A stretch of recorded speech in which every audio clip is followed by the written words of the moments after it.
Young people, in 2008, there was a national initiative to gather 100 of what were termed as leading experts that gathered in Baltimore for the national initiative. Here was part of the white paper that was written for that.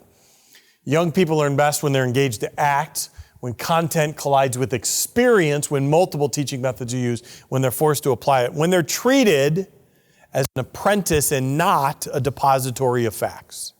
In the RCIA model, it's all about conversation, learning, but also doing. And yet, what we found is that most parishes, it's all curriculum. It's about just knowing stuff. What's the name of Father's, clothing, or what do you call the bishop's hat, or what do you, we want to know all those things.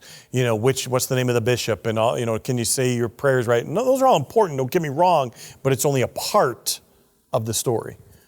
Induction versus deduction, which basically means that how they learn in more lived experiences. We don't want to be confined to our own security. That's from the joy of the gospel. Many people are aware of that. I think that's the most profound part of the entire joy of the gospel.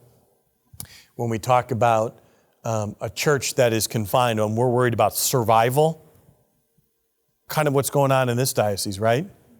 We're worried about clinging to our own security, our own traditions, our own comfort. And yet, there are people out there who are spiritually starving.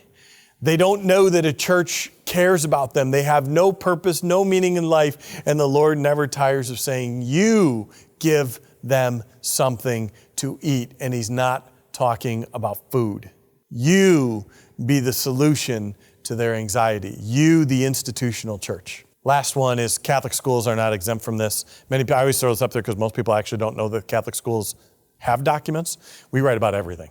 And the Catholic schools are the same way. Catholic schools are not just supposed to be places of just education, that they are also to form the whole human person.